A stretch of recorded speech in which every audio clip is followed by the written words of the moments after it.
370 খ্রিস্টাব্দে আলেকজান্দ্রিয়াতে জন্ম হয়েছিল এক বিদুষী নারী হাইপেশিয়ার। গণিতজ্ঞ হিসাবে তার উত্থান যতটা রোমাঞ্চকর, ঠিক ততটাই মর্মান্তিক তার মৃত্যুর ইতিহাস। হাইপেশিয়া ছিলেন গণিতে গুরুত্বপূর্ণ অবদান রাখা ইতিহাসের প্রথম নারী গণিতবিদ। তিনি একাধারে ছিলেন একজন গণিতবিদ, দার্শনিক ও জ্যোতির্বিজ্ঞানী।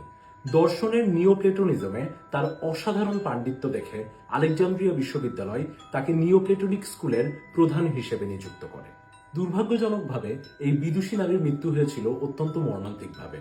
কুসংস্কারাচ্ছন্ন কিছু ধর্মীয় সন্ত্রাসী তাকে ডাইনি ও চার্চের শত্রু বলে আখ্যায়িত করে নির্মমভাবে হত্যা করেছিল। হাইপেশিয়ার পর আলেকজান্দ্রিয়া লাইব্রেরির আর কোনো গবেষক বা শিক্ষকের নাম ইতিহাসে পাওয়া যায় না। তাই ধারণা করা হয় হাইপেশিয়াই ছিলেন বিশ্ববিখ্যাত আলেকজান্দ্রিয়া লাইব্রেরির শেষ গবেষক ও শিক্ষক, এবং তার মৃত্যুর মাধ্যমেই ইতিহাসের এক স্বর্ণালী অধ্যায়ের সমাপ্তি ঘটে।